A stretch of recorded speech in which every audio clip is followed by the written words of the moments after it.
399장 찬송 드리며 수요 예배 드리겠습니다.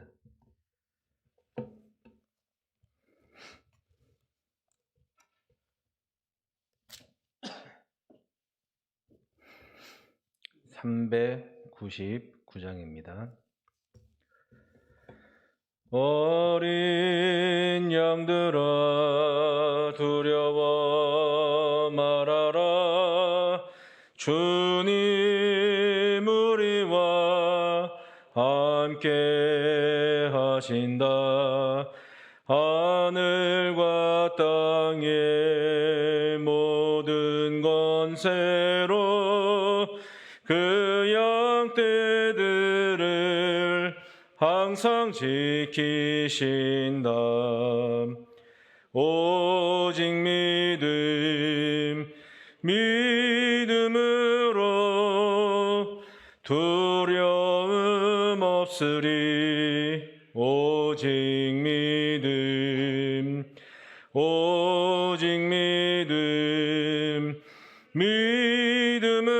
믿음으로 두려움 없으리. 오직 믿음. 어린 양들아 두려워 말아라. 주가 내 갈 길 인도하신다. 마라 예수물 달게 하신 주 그 동산에서 피땀 흘리셨네. 오직 믿음으로 두려움 없으리. 오직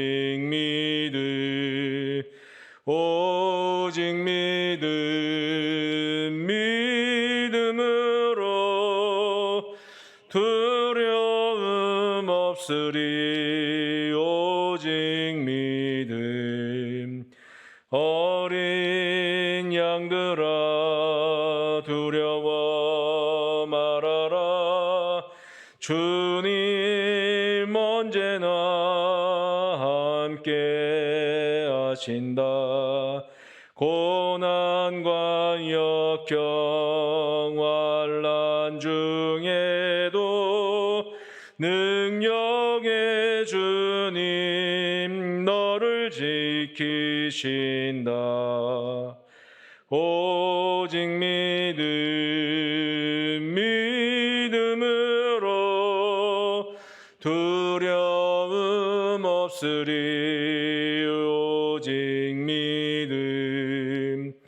오직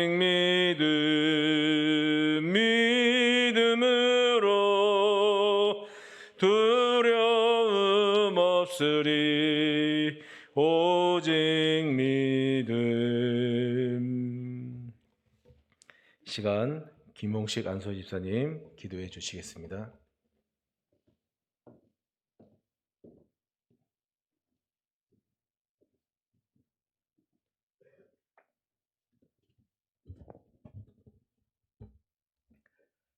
언제나 우리를 사랑하시며 우리와 함께 하시는 은혜 누신 아버지 하나님, 이 시간에도 주의 성령님께서 우리의 발걸음과 함께 하사 주의 말씀과 주의 임재 앞으로, 주의 교회 앞으로 함께 해주심을 감사를 드립니다. 주님께서 우리 속에 내주하시기 위해서 십자가의 길을 선택하셨습니다. 주의 흘리신 보혈로 우리가 제사함을 받았으며 우리의 불법이 가려우심을 받았으며 하나님과 화목하는 은혜를 입게 하셨습니다. 또한 주께서 예수 그리스도를 우리의 구주로 영접하게 하심으로 말미암아 거듭나게 하시고 하나님의 자녀가 되는 은혜를 입혀 주셨습니다. 또한 주님 기뻐하시고 온전한 뜻을 향하여 우리의 발걸음이 나아갈 때에 성화를 향하여 가는 우리 발걸음 위에 목자 되신 주님께서 우리를 인도하여 주시기를 간절히 바라옵고 나옵나이다. 또한 주께서 두 번째 다시 오시겠다고 하는 재림의 언약 앞에서 우리가 이 세상에서 자유롭게 됨을 주님 앞에 고백합니다. 이제 우리의 입술을 열어서 선교사들을 위해서 기도하게 하시는 아버지 하나님, 교단과 교파를 초월하여 그들이 세계 열방에 파송되어서 선교사의 역할을 감당할 때 선교사님들과 그 가족과 그들이 섬기는 지역교회 위에 주님 함께하여 주시옵소서. 때로는 생명의 위협과 추방의 공포 가운데서도 오직 주의 복음과 할 때에 주의 능력이 저들을 지켜주시고 인도하여 주시기를 간절히 바라옵고 원합니다. 주님, 우리는 코로나로 인해서 긴 시간 동안 참으로 힘든 시간을 보냈습니다. 주님, 우리는 방송과 유튜브로서 예배를 되찾았지만은 이제 마스크만 벗는 위치까지 왔습니다.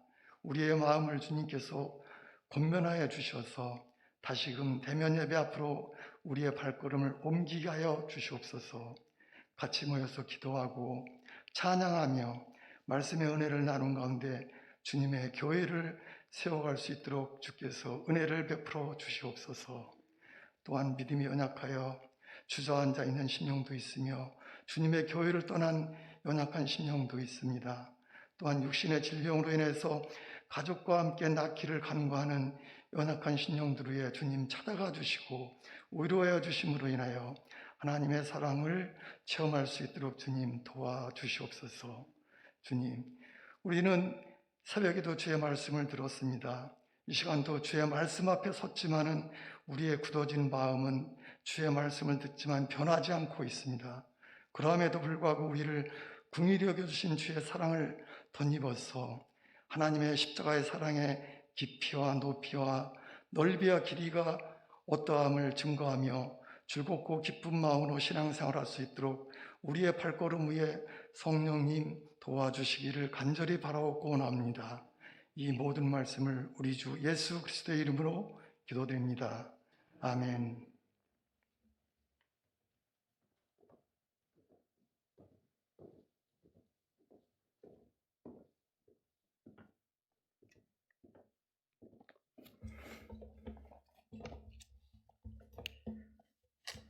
시간 함께 나눌 하나님의 말씀 시편 99편 말씀입니다.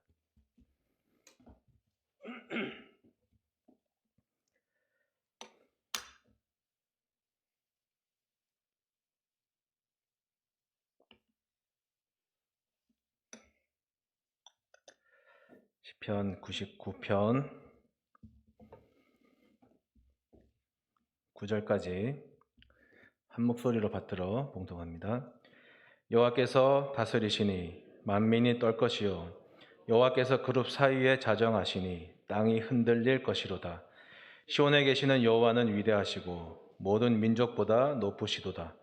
주의 크고 두려운 이름을 찬송할지니 그는 거룩하심이로다. 능력 있는 왕은 정의를 사랑하느니라. 주께서 공의를 견고하게 세우시고 주께서 야곱에게 정의와 공의를 행하시나이다. 너희는 우리 여호와 우리 하나님을 높여 그의 발등상 앞에서 경배할지어다.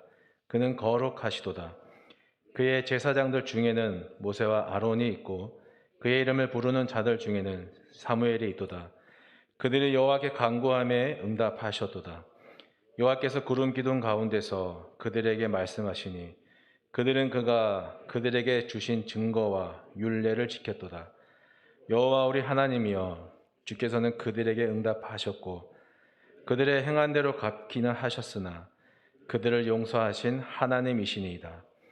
너희는 여호와 우리 하나님을 높이고 그 성산에서 예배할지어다. 여호와 우리 하나님은 거룩하심이로다. 아멘.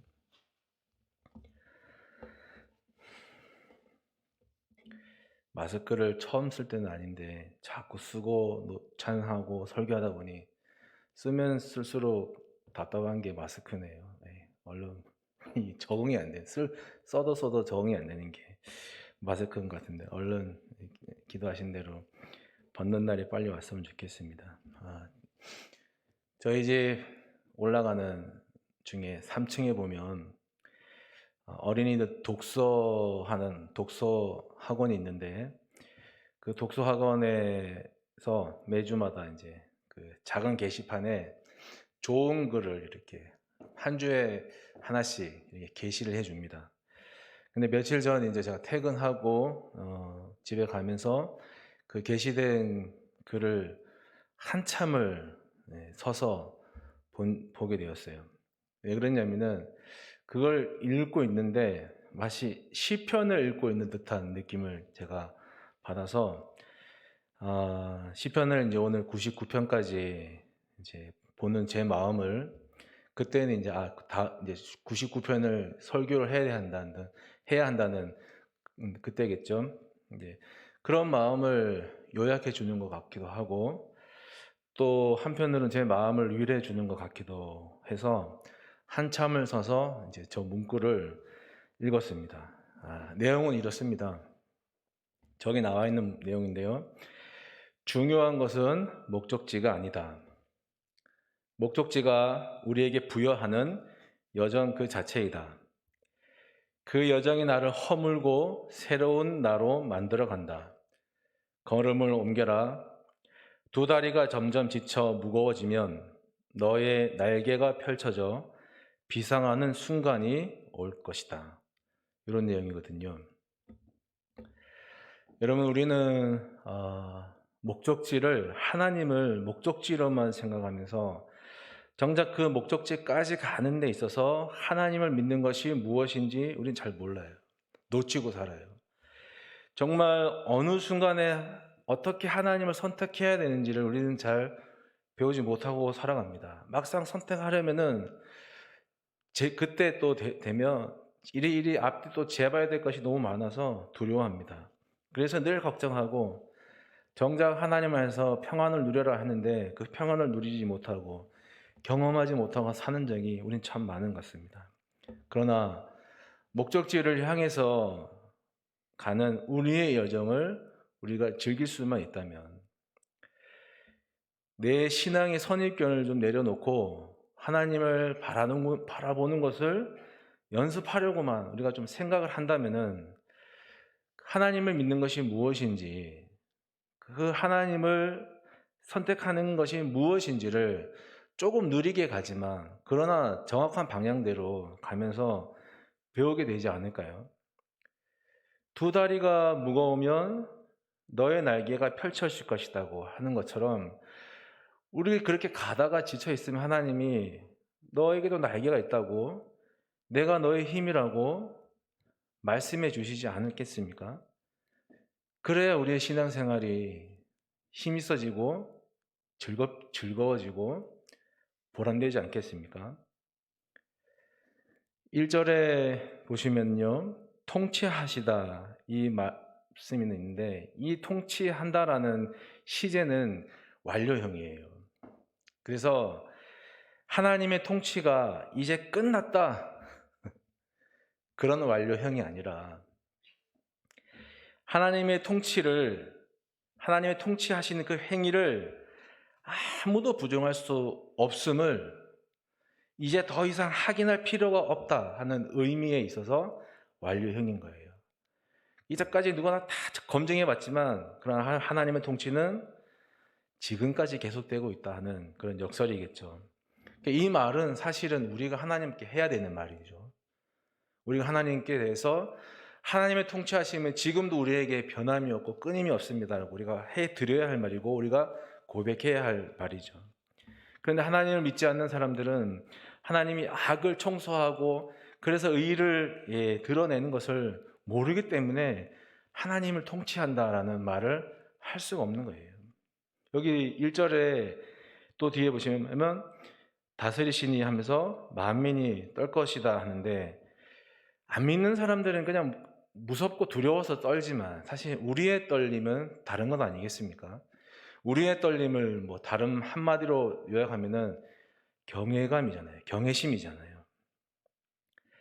그러니까 이 경외심이라는 것은 외면만 떨리는 것이 아니라 그 하나님의 거룩하심을 알아서 하나님의 던중하심을 알아서 이 내면만 떨리는 것이 아니라 속에서부터 올라오는 떨림이잖아요. 그 떨림이 어느 순간 때를 만나서 나와 부딪히고 나를 만나면 그 그 하나님의 은혜와 전능하심과 거룩하심이 어느 때에 나와 부딪혀서 나와 만날 때 우리는 그걸 뭐라 그래요? 감격을 하게 되지 않습니까? 목적지가 부여하는 여정을 여러분 잘 즐기시길 바랍니다. 그리고 그 목적지가 부여하는 과정 속에서 하나님을 잘 믿고 하나님이 열심히 선택할 수 있기를 바랍니다. 그래서 우리가 우리 믿는 자들의 힘이 되시는 하나님을 더 경외하며 여기 1절 말씀처럼 하나님이 우리를 통치하신다. 시인처럼 말할 수 있는 우리 모두가 될 수 있기를 간절히 바랍니다. 2절에 시온이 나오는데요. 시온에 계신다 그러죠. 이 시온은 여호수아의 주도로 시작된 그 가나안 전쟁에서 마지막까지 이스라엘의 원주민을 쫓아내지 못한 곳이었습니다. 이미 살고 있는 그 원주민을 쫓아내지 못한 곳이 여기 시온, 예루살렘이거든요. 이곳은 여호와의 생존 때부터 여호수아의 죽음 이후에 사사시대, 사무엘이 다스리던 시대, 그리고 사울이 다스리기까지 여호수 족속이 거기 계속 남아 있어서 살고 있었던 땅이었습니다. 이스라엘 역사를 보면은 어떻게 보면 흑역사죠. 거기 남겨진 이방 민족을 쫓아내지 못했으니까요. 그런데 다윗이 즉위하면서 이 시온의 주인이던 여부수 족속을 다 토벌하고요. 거기를 수도로 세웠고요. 거기에 해막을 설치하고 하나님의 언약궤를 거기 안치하면서 이스라엘의 진정한 주권자가 하나님이시다라고 확증지은 역사가 깃든 곳이 여기 시온, 예루살렘입니다. 이러한 역사적 배경을 염두에 두고 시인이 오늘 이렇게 말을 하는 거예요. 시온에 계시는 여호와는 위대하시다. 우리가 섬기는 하나님은 모든 민족 위에 높으시다라고 이렇게 선언하고 있는데 그 선언 속에서 우리가 좀 생각해 봐야 될 것이 조금 읽어내 봤으면 좋겠다 하는 것이 무엇이냐면 바로 자긍심이에요. 정말 벅참에서 우러나오는 자긍심. 우리가 만약 그 자리에 정말 다윗 전까지는 쫓아내지 못했던 저 예루살렘을 다윗 시대 때 쫓아내서 저기를 통해서 하나님이 우리 모든 민족의 높으신 분이라고 확증 지을 수 있었던 그 역사적인 자부심을 가지고 신앙의 자부심을 가지고 이렇게 말하고 있는 그들의 자긍심을 우리가 좀 엿봤으면 좋겠습니다. 어떤 영화에 보니까 경찰이 동료 부패 경찰에게요 이런 말을 하더라고요. 우리가 돈이 없지 가오가 없냐 하면서 경찰에 대한 자부심을 그렇게 강조하는 기억이 있습니다. 여러분, 우리가 믿는 성도는 하나님 때문에 느끼는 경험하는 행복과 자부심으로 사는 사람들 아니겠습니까? 우리가 힘듦을 이겨낼 수 있는 것도 그 근거와 이유도 자부심 아니겠습니까? 사도들은 사도행전 5장에 보니까요. 사도들은 이 자긍심 때문에, 이 자부심 때문에 예수님의 이름 때문에 모욕당할 수 있는 자격을 얻게 된 것을 기뻐했다. 그렇게 얘기하고 있거든요. 그리고 우리가 2년 넘게 지나온 코로나 시국을 버틴 것도 그것 때문인 줄 믿습니다. 거리두기가 전면 해제되고 이제 성도들이 모이는데 제가 가만히 지켜봤어요. 얼마나 기쁘게 모이는지 모르겠어요. 얼굴이 다 밝아 있더라고요. 그 밝은 얼굴로 모여드는 성도들을 보면서 저분들 안에 믿음의 자부심이 있었구나. 저마다 보지는 못했지만 그동안 삶의 자리에서 하나님 앞에 다시 예배할 수 있는 날을 기다리며 그런 자부심으로 견뎌오셨고 지금 오고 계시는구나 그런 생각을 해봤습니다. 어제 목사님하고 교인이 이제 개업 신방을 갔는데요. 개업 이제 이런 얘기를 저런 얘기 하면서 이제 목사님 이제 기도를 하는데 기도 중간에 거기가 영업장이니까 손님이 들어온 거예요. 기도하고 있는데 그 손님이 막 들어오는데 기도는 계속되고 있고, 그리고 나서 나중에 이제 예수님 이름으로 기도합니다 하고 아멘 하는데 같이 옆에서 아멘 하고 따라 하더라고요. 그래서 기도가 마치니까 이제 알고 보니까 그분도 이제 목사님이셨어요. 근데 모르기 전까지는 아멘 하길래 속으로 이래서 어디 가면 기도를 떳떳하게 해야 되는구나 라고 제가 생각했거든요. 그러니까 우리 자부심이 그런 데서 우리가 어디 가든지 하나님을 믿는 사람다운 모습으로 자부심으로 살아가면 우리 뜻대로가 아니라 무언가 거기에 열매가 맺히고 무언가 하나님이 전파되고 하는 그런 모습을 우리가 보는 것입니다. 다시 한번 예배와 친교와 교제와 봉사와 선교의 이런 활동으로 자긍심이 빵빵한 우리 대한교회 가족들이 되었으면 좋겠습니다. 4절에 보시면요, 능력 있는 왕 그러는데 이게 인간의 왕이 아니라 하나님이에요. 여호와 하나님을 이렇게 왕으로 말하고 있는 거예요. 근데 그 왕의 능력이 뭐냐면 정의를 사랑하는 것이라고 합니다. 왜 이런 말을 하겠습니까? 왜냐하면은 이 시인이 볼 때 고대 근동의 싸움을 하는 여러 왕들이 싸움을 할 때 이웃 나라를 정복하고 그 사람들을 압제하고 그러면서 자신의 권력과 자신의 이익을 증대하기 위해서 정의와 공의로 하지 않고요, 그냥 편법을 쓰고 자기 마음대로 사람들을 압제하고 그런 모습을 봤기 때문에, 그러나 우리 하나님은 다르다, 우리 하나님은 정의와 공의를 사랑하신다, 이렇게 말하고 있는 거예요. 정의라는 것이 무엇입니까? 좌우로 치우치지 않는 거, 뇌물을 받지 않는 거, 감정에 치우치지 않는 거, 그게 그래서 그런 것으로 판결하는 거. 그렇기 때문에 판사들에게나 아니면은 통치자들에게 품어야 할 가장 중요한 태도라고 하는 겁니다. 그 뒤에 이어서 나오는 공의를 견고하게 세우신다 할 때 그 공의는 더 강한 거예요. 조금 더 구부러짐이 없이 그냥 반듯한 모습이 그게 공의거든요. 주님께서 이런 정의와 공의를 사랑하신다 하니까 하나님이 얼마나 정의롭고 얼마나 공의로운 하나님입니까? 그래서 우리가 하나님이 더 정의롭고 공의롭게 통치하시기를 우리 늘 기도하지 않습니까? 여러분, 그런데 말입니다. 그 하나님이 그 정의와 공의를 나한테 적용한다면 어떻게 될까요?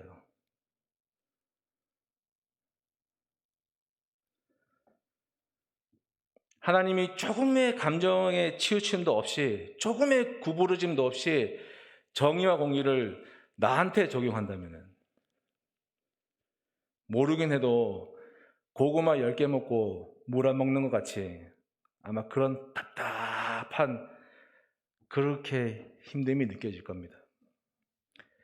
교회가 좀 유도리 있게 하면 안 되겠냐고 불평하고 짜증내는 사람 그동안 제가 수없이 봤습니다. 남에게는 정의와 공의를, 그런 잣대를 들이대지만 연말정산, 결혼, 장례 광고 이런 거 조금 비틀어지면, 정작 자기 일이 되면 교회가 말이야 유도리 있게 해야지, 사랑과 은혜로 해야지, 그렇게 하면 안 되냐고 하는 수없는 불평하는 것을 제가 수없이 봤습니다. 여러분이 믿기 힘드시겠지만 이 공의와 조금의 구부러짐도 없는 이 공의와 사랑은 아주 신비로워서요, 완벽한 조화를 이룰 수 있는 거예요. 그것이 예수님의 십자가 사건 아니겠습니까? 하나님이 우리를 사랑하시지만, 그런데 죄인된 우리를 용서하시려면 그 하나님의 정의와 공의가 충족이 돼야 되는데, 그렇다고 우리가 하나님의 정의와 공의에 따라 우리가 죽는다면은 우리를 향한 하나님의 사랑이 입증할 수가 없잖아요. 그래서 하나님이 그 정의와 공의를 충족하시기 위해서 우리가 아니라 우리를 향한 하나님의 사랑을 입증하시기 위해서 예수님을 대신 죽이신 거예요. 그 하나님의 공의와 우리를 향한 하나님의 사랑이 조화롭게 되는 거예요. 교회 행정을 제가 배우면서 느끼는 게 하나 있습니다. 행정은, 이게 뭐냐면은, 행정은 강제성이 없는 교회에서요. 그나마 강제성을 띌 수 있는 것이기 때문에 무엇보다 행정은 정의와 공의의 마음으로 그렇게 사역할 때 목회자가 신뢰받고 또 그것이 성도를 사랑하는 방법이고 또 그것이 성도를 양육하는 한 방법이라는 것입니다. 누구에게는 이렇게 하고 누구에게는 저렇게 해주면 그게 그때는 편하겠지만 돌고 돌아 시간이 되다 보면 교회 분쟁이 일어날 수밖에 없는 거예요. 그러면 목회자의 신뢰도 떨어지고 그런 행정으로는 조직을 움직여 갈 수가 없는 거예요. 이상하게 들리실지 모르겠지만 공의로운 행정이, 정의로운 행정이 성도들을 건강하게 하는 겁니다. 그래서 행정은 차가운 거예요. 누구에게나 똑같은 잣대를 들이대야 되기 때문에 차가운 거예요. 여러분들이 교회 행정을 그렇게 이해해 주셔야 목사님들이 사역을 할 때 정의롭게, 공의롭게 사역할 수 있고 그게 교회가 건강해지는 것이고 교회를 건강하게 움직여 갈 수 있는 길입니다. 제가 교회에 와서 교회 5년 전에 처음 와서 지금까지 몇 번 들었어요. 강 목사님은 차갑다. 말해도 잘 안 먹힌다. 그래서 저는 앞으로도 그럴 겁니다. 왜냐하면 제가 제가 그런 해서 여러분들을 싫어하고 그런 게 아니라 그것이 바로 올바른 목회고 그게 성도를 사랑하는 방법이고 그게 교회를 위하는 방법이라는 것을 제가 제 몸소 실천해서 보여줄 수 있기 때문에 그래서 시간이 지나면 아 그런 것이구나 이해가 되면 그때부터 풀려나가는 것이기 때문에 저는 지금까지 강 목사는 차갑다. 말해도 씨가 안 막힌다 라고 말을 들어도 저는 여러분들과 교회를 위해서 앞으로도 그럴 겁니다. 보십시오. 주께서 죄송합니다. 4절에 보면 끝에 보면요. 주께서 야곱에게 정의와 공의를 행하십니다. 끝절에 보면요. 야곱이라 하면 이스라엘 전체 백성을 뜻하는 것인데 하나님이 이 정의와 공의를 바로 세운 후에 누구에게 행하시냐면 이스라엘 전체에게 행하시는 거예요. 고구마 100개를 먹이는 거예요. 답답해도 따라와 하면서 내가 그런 하나님이야 하면서 따라와 하면서 고구마 100개를 먹이고 물 안 주는 거예요.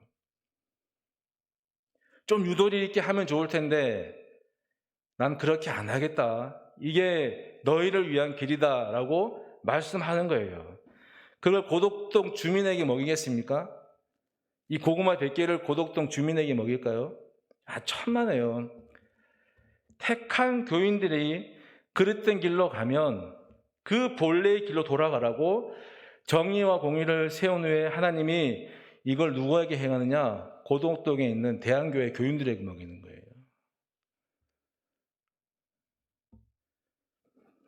하나님이 정의와 공의를 사랑한다고 하셨고 행하신다고 하셨습니다. 그럼 우리가 어떻게 해야 되겠습니까? 그 하나님의 공의와 정의로운 모습에 대해서 우리가 답답함도 있지만 답답함보다는 자긍심을 가져야 되는 것이죠. 우리가 이런 교인이다. 우리가 이런 교회에 이런 하나님이 있어서 이런 훈련을 받고 있다라고 자긍심을 가지고 우리는 하나님을 믿고 살아가야 될 줄 믿습니다.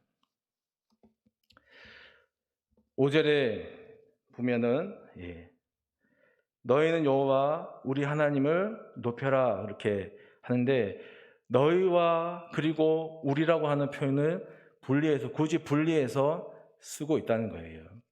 너희라는 것은 하나님의 통치를 받는 모든 사람일 것이고요. 또 우리란 것은 의미상으로 보면 당연히 하나님이 자신들을 지켜주시는 그것에 대해서 감사와 감격에서 나오는 표현인 것이죠. 표현인 거예요. 고백의 표현인 거예요. 시인이 너희와 우리를 이렇게 구분하면서 그러면서 그의 발등상 앞에서 경배해라.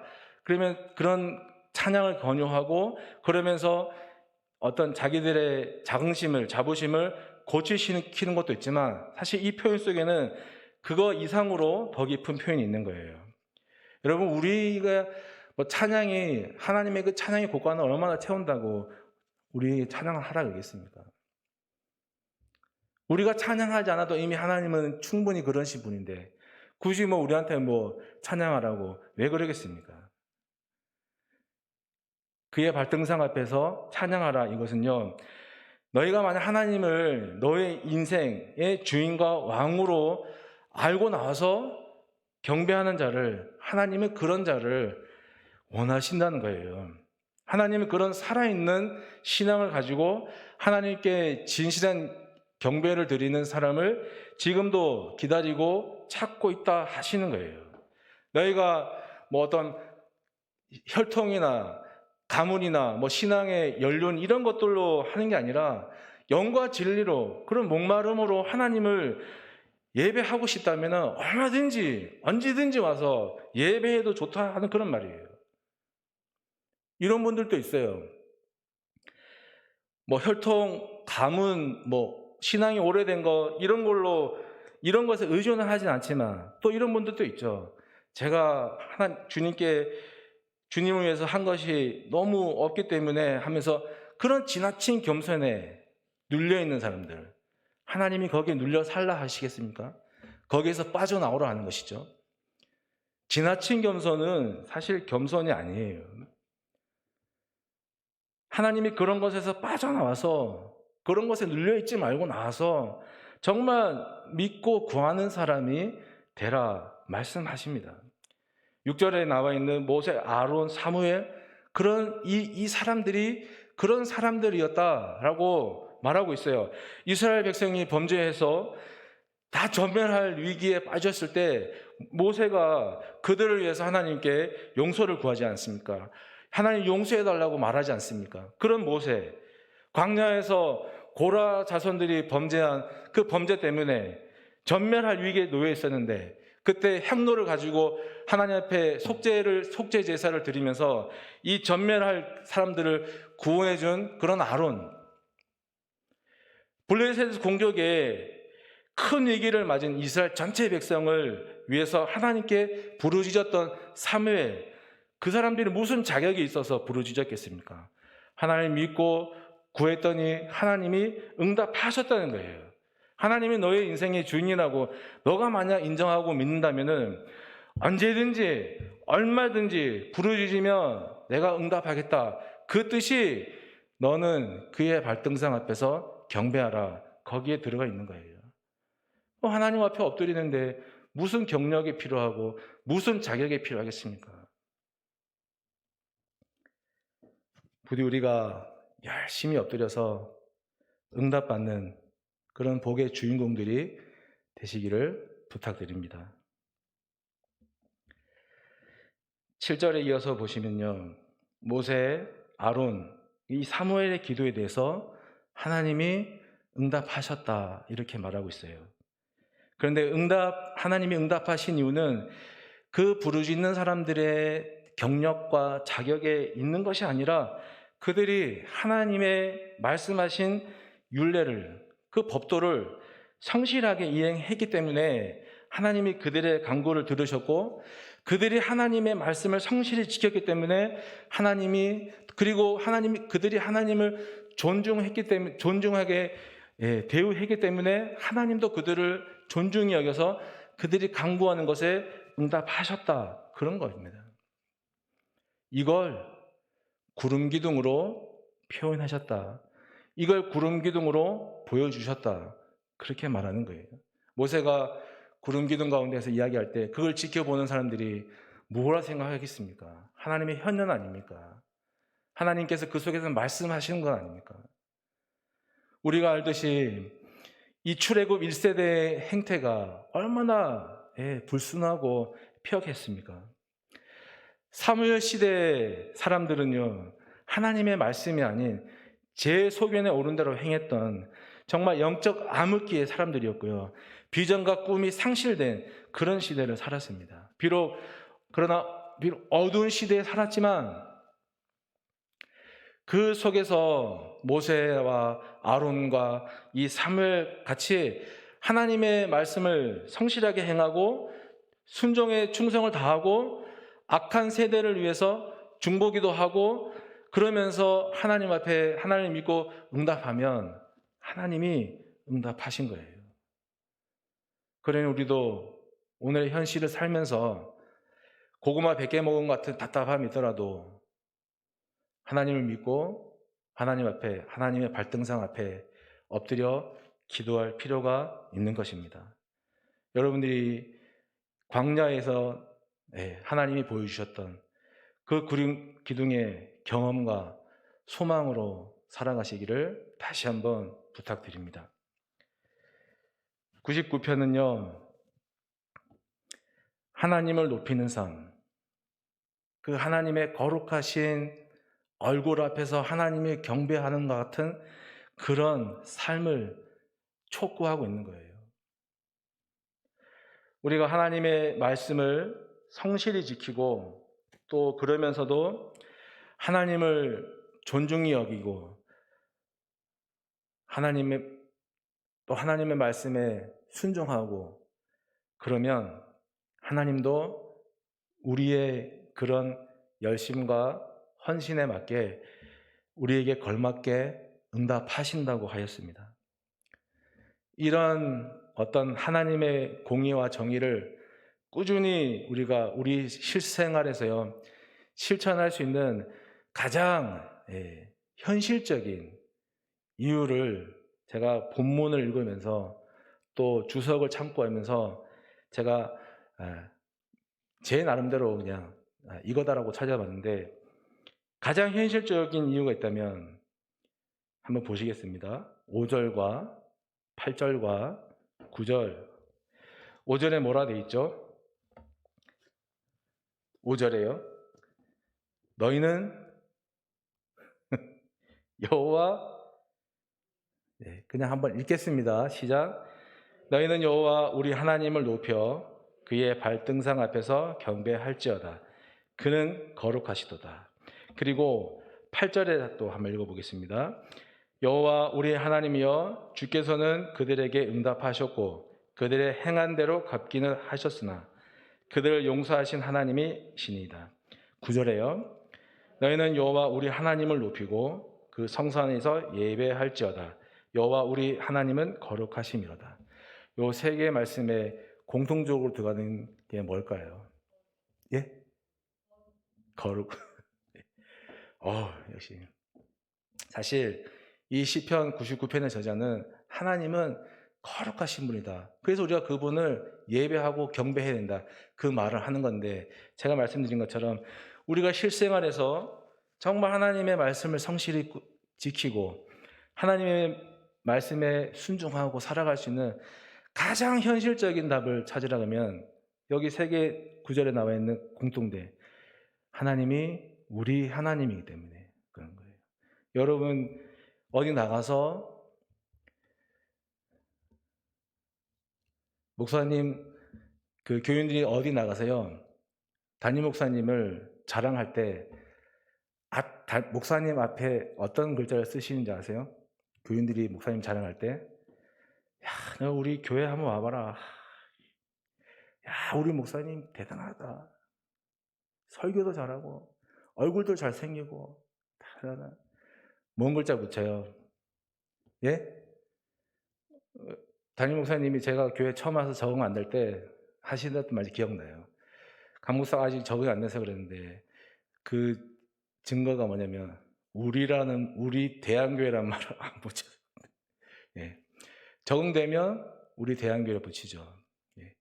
똑같지 않습니까? 우리가 하나님의 말씀을 꾸준히 실천하고 성실히 지키고 순종하는 가장 현실적인 것은 하나님이 우리 하나님이기 때문에 그래요. 그 우리라고 하는 말이 가만히 들어보면은 여러분 정말 왠지 그냥 한 식구 같은 유대감이 느껴지는 거잖아요. 우리라고 할 때, 우리 대한교회라고 할 때 그게 한 식구 같은 끈끈함을 뭔가 묶어주는 그런 단어 아닙니까? 코로나 때문에 마음껏 외치지 못했잖아요. 이제는 거리두기도 다 해제되고 모이는 숫자도 제한이 없이 모이는데 이제는 모여서 우리 하나님이라고 마음껏 부르면서 여러분 말씀의 실천과 예배의 삶이 우리 하나님이라고 부르면서 그런 것들이 재밌어지고 무엇보다 우리의 마음이 하나님을 위해서 풍성해지는 그런 은혜가 있기를 축복합니다. 말씀을 기억하면서 우리가 함께 기도하기를 원합니다. 우리 예배 회복을 위해서 함께 기도했으면 좋겠습니다. 영상을 통해서 예배하시는 분들도 이제는 이 영상 예배를 좀 우리가 점점 줄여 나가야 되지 않나 생각합니다. 이 현장 예배 와서 대면 예배 와서 예배 드리기 위해서는 영상 예배를 드리시는 분들이 이 곳으로 오는 그것이 예배 회복이죠. 그것이 먼저 돼야 되는 것이죠. 그런 의미로 예배 회복을 위해서 기도했으면 좋겠고 또 우리의 마음이 지쳐있던 우리의 마음들이 이 이스라엘 백성들이 그렇게 예루살렘을 향해서 시온을 향해서 자랑하는 것처럼 우리의 마음에 하나님을 향한 하나님 때문에 느껴지는 자긍심이 회복될 수 있도록 기도해 주시고 한우들의 회복을 위해서도 계속해서 함께 기도해 주시기를 부탁드립니다. 함께 기도드립니다. 전능하신 아버지 하나님 감사를 드립니다. 하나님 우리가 하나님 앞에 하나님 그동안 코로나 때문에 온전하게 예배도 드리지 못하고 영상 예배 드렸다가 또 대면 예배 드렸다가 이렇게 저렇게 하나님 번갈아 가면서 예배 드리면서 우리의 예배의 자리가 하나님 많이 또 복잡해지고 흔들리는 것이 사실입니다. 그러나 이제 거리두기도 전면 해제되고 모이는 숫자도 하나님 이제 제한이 없어지는데 하나님 우리 가운데 하나님 먼저 겉으로 드러나는 예배 회복이 있어지기를 원합니다. 영상 예배를 드리는 모든 우리 대한 가족들이 하나님 앞에 이 대면 예배로 나올 수 있게 도와주시고 물론 두렵고 걱정되는 마음도 있겠지만 이 모여서 함께 예배 드리는 이 현장의 예배가 회복되어질 수 있도록 우리 하나님 자세와 우리의 마음가짐이 먼저 회복되어질 수 있도록 하나님 인도해 주시고 축복해 주시옵소서. 우리 하나님 예배의 자리와 우리의 섬김의 자리와 우리의 모이는 자리와 우리 교제의 자리와 우리의 하나님 선교의 자리와 하나님 봉사의 자리가 모두 회복되어져서 하나님 이전과 같이 코로나 이전과 같이 하나님을 함께 모여 예배할 수 있는 대한 공동체가 하나님 대한 공동체로서 회복되어질 수 있도록 하나님 인도해 주시고 도와주시기를 간절히 기도드립니다. 함께 모여 예배 드릴 때 우리 하나님이라고 외쳐 고백할 수 있는 아버지 하나님 함께 공동체가 함께 우리 하나님을 고백할 때 아버지 하나님 우리의 마음이 더욱더 풍성해지기를 원합니다. 하나님 우리 하나님을 고백할 때 우리가 하나님의 말씀을 지키고 실천하며 순종하며 살아가는 우리의 일상생활이 회복되어지기를 원합니다.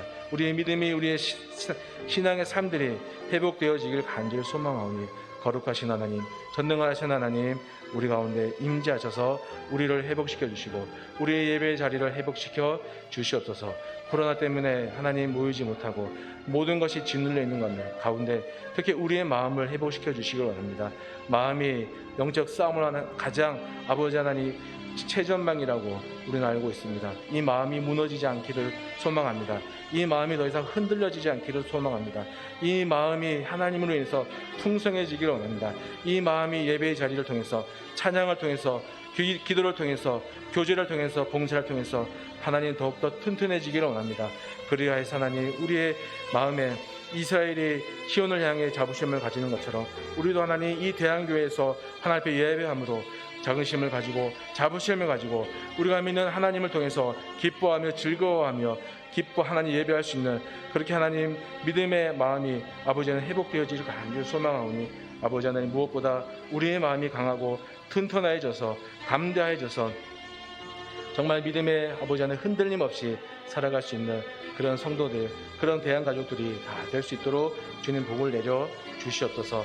이 마음을 붙잡아 주시고 흔들리는 마음들을 붙잡아 주시고 아버지 하나님 나약해진 마음들을 일으켜 세워주시고 하나님은 우리 하나님으로 고백함을 통해서 말씀의 실천과 우리 하나님 앞에 고백하는 우리의 마음들이 더욱더 하나님을 통해서 풍성해질 수 있는 그런 귀한 은총으로 저희들 더딥혀 주시옵소서. 하나님, 교회 안에 많은 한우들이 있습니다. 이 한우들 한 명 한 명을 기억하여 주시고, 아버지 하나님 수술을 앞두고 또 아버지 하나님 회복을 앞두고 아버지 하나님 또 암과 투병하고 있는 많은 한우들이 있습니다. 하나님 일일이 찾아가 주시고 위로하여 주시며 오늘과 또 눈뜨는 내일과 아버지의 매일매일마다 하나님이 그의 걱정과 두려운 마음 가운데 평안의 마음을 주시옵소서. 아버지 하나님 안정된 마음을 허락하여 주시옵소서. 무섭고 또 떨리고 걱정되는 앞날이지만 아버지 하나님 소망을 가지고 아버지 하나님 흔들리지 않고 견고하게 하나님 앞에 기도할 수 있는 우리 한우들이 되면서 될 수 있도록 도와주시고, 무엇보다 하나님께서 기적적으로 많은 이들의 아픈 마음과 아픈 육체와 아픈 상처들을 쌈에 고쳐주시며 회복되는 기쁨으로 아버지 하나님 살아갈 수 있도록 하는 모든 한우들 가운데 은총을 베풀어 주시옵소서. 하나님 아버지, 우리의 예배를 위해서 기도합니다. 이제 영상 예배를 드리는 많은 분들이 현장 예배에 나와서 이 대면 예배에 나와서 예배할 수 있도록 먼저 우리의 드러난 예배의 회복을 위해서 기도하오니 주님 응답하여 주시고, 물론 많은 걱정들이 있겠지만 용기와 믿음을 가지고 다시 한번 이 앞에 나와서 하나님 앞에 예배할 수 있도록 그러한 예배의 회복을 위해서 기도하오니 거룩하신 하나님, 전능하신 하나님, 우리 대한교회의 모든 예배의 회복을 주님 이루어 주옵소서. 코로나 동안에 우리의 짓눌려 있는 마음들, 아버지 하나님 영적 전쟁을 싸워야 되는 이 우리의 마음이 약해지지 않기를 간절히 소망합니다.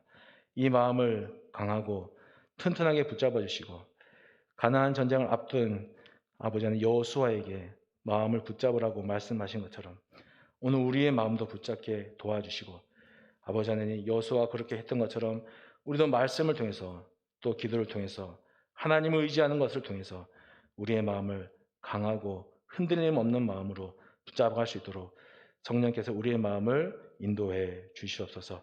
교회 안에 많은 한우들이 있습니다. 하나님께서 그들을 일일이 기억하여 주시고 육체의 병으로 마음의 병으로 수술을 앞두고 있는 한우들, 또 암과 같이 무거운 질병과 투병하고 있는 오는 한우들의 아버지 하나님의 질병을 주님 고쳐주시기를 간절히 바랍니다. 강하고 담대한 마음을 주시고 아버지의 연약한 가운데 주님 믿고 의지하며 끝까지 기도할 수 있는 모든 한우들, 또 그들의 가족들이 될 수 있도록 주님 은혜 베풀어 주시옵소서. 모든 것을 이루어 주시기를 간절히 바라고 예수님의 이름으로 기도하옵나이다. 아멘. 하늘에 계신 우리 아버지, 아버지의 이름을 거룩하게 하시며 아버지의 나라가 오게 하시며 아버지의 뜻이 하늘에서와 같이 땅에서도 이루어지게 하소서. 오늘 우리에게 일용할 양식을 주시고 우리가 우리에게 잘못한 사람을 용서해 준 것 같이 우리의 죄를 용서해 주시고 우리를 시험에 빠지지 않게 하시고 악에서 구하소서. 나라와 권능과 영광이 영원히 아버지의 것입니다. 아멘.